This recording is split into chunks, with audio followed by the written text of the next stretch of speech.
Tate, you were born, you have a life, you have your own inner world, just doing your thing. And then there's an Andrew Tate that's out there.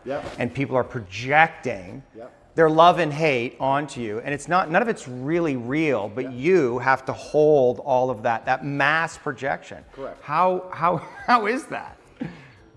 Yeah, but then let's psychoanalyze me, right? You're the professional, I'm the amateur, but let's do it. Why don't I care that the media continues to attempt to slander me continuously, and they don't do it to anybody else, and it's unfair that they're doing it to me, because if I was a genuine sexual predator like the people they defend, I'd be protected by these people. You know, we can discuss this, right? Sure. If I was going into girls' toilets, they wouldn't say anything bad about what I was doing. Yeah. So why are they, the fact that it's so unfair and it's so pervasive and it's so aggressive, why doesn't it bother me? Am I ignorant? It doesn't bother you? I don't think it does. Do you block it out? I mean, you must read these things and you see your name associated with these horrendous crimes. But it's not real. I understand. It's false.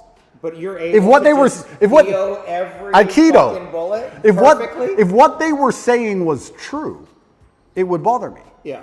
But genuinely, because I know it's all garbage, it's all lies, it's water off a duck's back. And maybe my obsession with truth is obsession, I don't know if that's the right word, but because I believe I'm talking the truth, and because I believe the current war we're in is genuinely one of truth against deception and lies, that's their only weapon. Sure. That's their weapon, is deception and lies. So everything they say is a lie, so it doesn't really affect me. And I will sit and say that. But I know for me it's painful when I'm not seen. Like my goodness isn't seen, right? Like it's painful, or people misrepresent the things that I say, or judge me because of my association with you. Like it's painful, I'm not seen. Correct. Right, and that can make me angry and maybe cause, I don't know, some kind of negative reaction within me. And I guess I'm just curious, like, isn't it painful in some way? Like people, because there's a lot of people out there, they don't see you, they don't see your goodness, they only see the dark part of you, or they project their own darkness onto you, or their father's darkness, or Trump, whoever the fuck it is, they project that onto you. In some way, isn't that like? But those people are already paying the price. But those people, but for you, I'm saying for you, your inner it doesn't bother me, because those people are already paying the price for their ignorance. Their minds are not free. Anybody who sits and watches the news and believes what the news says about me is the same kind of person who believes everything the news says. Right. And if you have two choices in this world, people are talking about the battle I'm in, and yes, I may be spearheading it, I may be at the front of it, but I believe that this war cannot be avoided. You are either at war against the injustice and against the lies, or you're at war with your own mind when you believe they're garbage. It is impossible for a man to believe the crap they want you to believe and be a happy, functioning adult. It's impossible. If you believe the shit that's on the television as a man, you're going to be miserable. So you're either at war with your brain or you're at war with them. Anyone who's going to sit there and go, I believe Andrew Tate is a human trafficker, I have 25 vaccines, I believe in Ukraine. These people are already paying the price because they're already miserable, and I can guarantee everyone who dislikes me is an unhappy person because their minds are enslaved. So I don't feel, when someone sits across from me, which has never happened in person, but let's say someone on the internet makes a video about me, right? And these happen. A new Andrew Tate's the worst man ever. I can load up the video and just look at him for a fraction of a second and go, he's paid the price. Right. He's already miserable. If I was that person, then depression would be real. These are fat internet trolls, losers, who can't compare to me in any human metric. They know it, which is why they dislike me. Because anybody who genuinely gets out in the world and looks for truth and looks to be successful and is tenacious and is brave agrees with everything I say. So I don't feel pain when someone sits and says garbage about me, because I believe that their mind is already suffering because they're not free. Their mind's not freed. Anybody who can listen to what I say long enough and not be emotional about it and actually understand it, well, those people aren't paying a price. So maybe that's a coping mechanism, but every single time I see a woman who hates me or a man who hates me, and I compare them to the people who like me, there's a massive contrast in overall physical attractiveness, success, financial success. Like, it's amazing. Sure. So it's like, okay, well, my haters are way down here, and the people who agree with me are way up here, so let them hate. Maybe they just resent you. Of course, not maybe. I think a lot of the reason this is happening to me is, and maybe this is arrogant, but... Are you arrogant? I'm with the therapist, so I'm allowed to be arrogant, right? A lot of the reason this is happening to me is because I'm tall and built, muscles and cool cars and, smart. People don't like me. There's people who look at me and go, he thinks he's too cool. Teach him a lesson. There's a massive amount of resentment involved in all of this. Yeah. Even from the Matrix itself, even from we talk about the Matrix and I talk about it and people, of course we compare it to the movie. But at the end of the day, there are people moving parts in all of this. There's a prosecutor, there's a judge, there's a lawyer, whatever. Someone is sitting in an office who gets a piece of paper saying destroy Andrew Tate. And that person looks at my life and compares it to theirs and they feel resentful.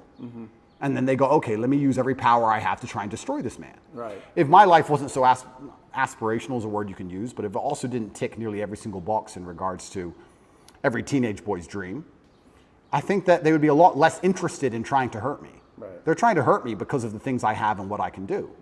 So there's a massive level of resentment in all of it. And I also think the people who dislike me, a lot of it's resentful. It's either weaponized virtue or resentment. Right.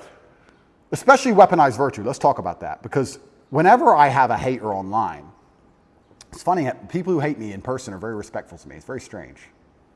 Isn't it weird how the bottom line of humanity is always going to be physicality? When they meet me, they shut up. Sure. Keyboard warriors are very tough. Of course. But online, it's very hard to say I'm stupid. It's very hard to say I'm not successful. It's very hard to say I'm fat. It's very hard to say I'm ugly. It's very hard to say I'm not charming or I'm not charismatic. It's very difficult to attack me with anything other than the fact I'm a bad person. He's all these things. He's perfect in nearly every metric, but he's a bad person. Yeah. Right? So how do you do that? Well, you take a virtue and you weaponize it. Misogyny, homophobic, whatever it is. They pretend they care about the subject when they don't. And they put it into a bullet and they shoot it at you. And it's weaponized virtue. It's not genuine virtue. These people who are saying I'm a misogynist don't care about women or care about combating misogyny. They just want to try and hurt me with it. Yeah. That's the first thing. Or the second thing is genuine resentment. Yeah, I remind them of the guy who picked on them in school. Yeah. Or the guy who fucked their girl, took their girl off them. And they don't like me for it. But that's not my problem. That's their issue. Are you defensive? Is that like a defensive posture? Is the way that you can be? I really want when I. Are you open to these people? No. And when I talk to you, I want. They want you to be open to them. This is what I think it is. It's like you are the man. It's like you are the daddy. It's just like, why are you being so mean to me? Why are you fucking yelling at me? I want you. I need you, brother. Like, show up in a good fucking way. Where are you? Like, that's what's going on for them emotionally. Perhaps. Yeah. And so do you have a responsibility in that place to transcend the place you are in to really fully realize your leadership? You know what I'm saying? That's a very good question. And when I'm talking to you, I want to be as honest and vulnerable as I've ever been. I'm trying to be as vulnerable as I can be. You're doing great. But also, so let's talk about these people who resent me the most, or these people who disagree with my message. What's it like for you to be vulnerable? What's that word even mean to you? How do you relate to that word of vulnerability? That's a really good question. I don't know. I don't know how I relate to the word vulnerability. Well, you are vulnerable.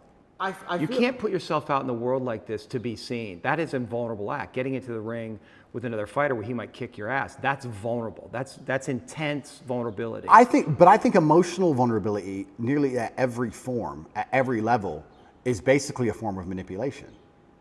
So maybe that's just how you experienced it growing up. Perhaps. Was your mother emotionally manipulative? No, but if a girl cried in front of me, I believe she'd be trying to get an out. I don't think it's just because she feels bad. I think it's because she's trying to get a reaction from me. And I think when men cry to their wives or whatever, a lot of it is trying to inspire sympathy from her. I think a lot of emotional vulnerability to a degree I would argue that is all manipulation. Like then that would indicate that in some way that you are manipulating. We all manipulate each other. Well, that's what I'm saying. So if you're seeing manipulation in others, that must also exist in you. And I guess that's the question. Is there a way, right? Like, can you actually not be manipulating?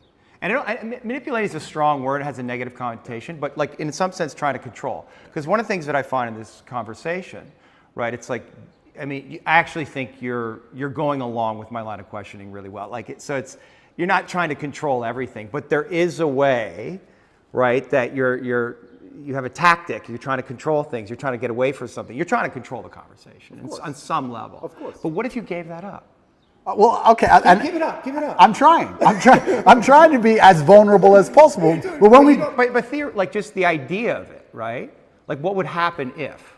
Let's do it. I'm trying my very best. Old habits die hard. But don't worry about the result. Just ask yourself the question, like what would happen if you let go of trying to control everything? Just feel into what that would feel like. And but that goes back to the point about what vulnerability is, because I don't think humans are as emotionally incontinent as they pretend to be. And I believe that when you truly feel pain or truly feel trauma or something really bad happens to you, the result to that is usually silence. I don't think you talk very much at all. So people, you ask me, what is it like to be vulnerable? Well, to me, that's not crying. That's not, I think when anyone's doing that, 99% of the time, it's a manipulation tactic, I believe, personally. Maybe that's just my personal experience. But yeah, maybe, but I think especially with men, I think it's a manipulation tactic when they try and show too much emotion, and women do it as well. And I don't react very well to it. If someone were to sit in front of me and start bawling their eyes out, it's very hard to elicit sympathy from me for that reason. I feel like you get sympathy from me by sitting and explaining to me why something bad happened to you in a logical, calm, stoic manner. If someone starts crying in front of me, I feel like they're trying to manipulate me, and I don't buy it. Or maybe you judge it in them because you judge that in yourself. Perhaps. I mean, it's my human experience, right? And it's my bias. Right. But I'm trying to think of the very few scenarios in which I would ever cry. And I'm thinking, would it genuinely be because I feel so much pain, or if I think it could benefit me or help me? Would I be trying to manipulate somebody? Now, that's not something I'd ever do because it's not my personality and mental frame. But crying is just a physiological reaction to express pain and grief that allows us to release this and to come back to homeostasis. It's manipulation. It's just, well, it can be. It's don't attack me but anymore. it's also a physiological response. Oh, completely. But it's don't attack me anymore. It's I'm the victim, don't attack me anymore. Can be. Yes, I cheated on you. It's a shield. And so when we talk about what does vulnerable mean, I feel like I'm being vulnerable now when I'm explaining things extremely logically. You are. That's as vulnerable as I can be. I cannot be the kind of person who's going to cry. But once again, this is my mental model. I haven't instilled. But is that what it means? Vulnerability, cry? I guess vulnerability. What about admitting your weaknesses? I'll admit my weaknesses What right are now. your weaknesses? Then this is so interesting because I will tell you. No, it is because I'll tell you I'll admit my weaknesses, and I will. But now I have to try and identify some because in my mental framework I don't have weaknesses. Right. So now it's like, okay, I am prepared to admit where I'm weak. Where am I weak? Well, I've tried so hard for so long to make sure I'm not weak anywhere. And if I am, I've compensated so heavily in some other way, I don't fail. So it's like, where am I weak? I'm that guy who does not fail. It doesn't matter what scenario anybody's life is in. It doesn't matter if you get dumped into jail. It doesn't matter if you're going into war. It doesn't matter if you're bankrupt. Whatever it is, if someone says Tate's on your side, you feel good. Oh, Tate's here. Ah, Tate, okay. Yeah. He can't even swim, but he's here to he's the lifeguard. Tate doesn't fail. I can swim, but it's an example, right? So I do not fail ever. So it's very hard for me to identify weaknesses because I feel like they've all been ruthlessly, I think I've rooted out any weakness or I've compensated so heavily so long ago. I don't see myself as a weak person. I don't see myself as a person who can fail. People said to me in jail, how did you handle that? What else can I do? Not handle it? What does that look like? We're gonna bang my head on the wall like a dummy? Am I gonna have a breakdown and just be a pile of mush? All you can do is handle it.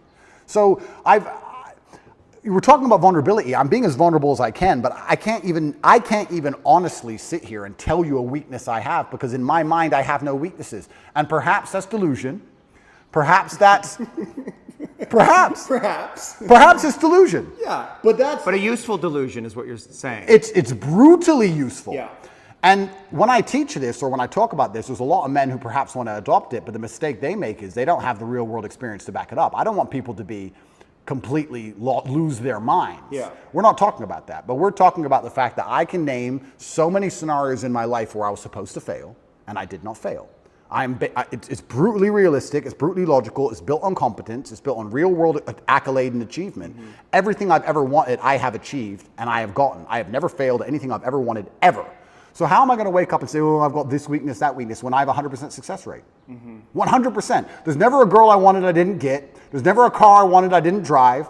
There's never a scenario where I said, I want to get through this, I didn't get through it. I've never failed. So of course I'm going to sit and say, yeah, I would love to tell you my weaknesses. I can't think of any. I don't know. Right, but are you being humbled right now? Is this whole series of events humbling you? It's taught me things I already knew. I know you can't be bigger than a justice system. I was saying Icarus for a reason. I knew they would come for me. I know I'm only human. But you're not do you? I do. I'm just a very good one. I'm just a very good one. Is there somewhere inside you a belief that you're invincible? Like you can't get got? Because that is a dangerous fucking distortion. No. I wouldn't have been saying Icarus for that reason. Right. I'm actually far more cautious than most people would believe. I err on the side of caution. You're tactical. I'm very tactical with all of my life. Even the security I organize, the places I stay, where I go, I'm extremely tactical. I don't believe I'm Superman. I just believe that I do not fail. And because you have no weaknesses, doesn't mean you can't lose, right? You can be strong in all realms and still lose. There are world champion boxers who have no weakness. They do everything right and they lose fights, right? So I'm not saying I'm invincible. I'm just saying if you ask me to name my weakness, I can't think of one.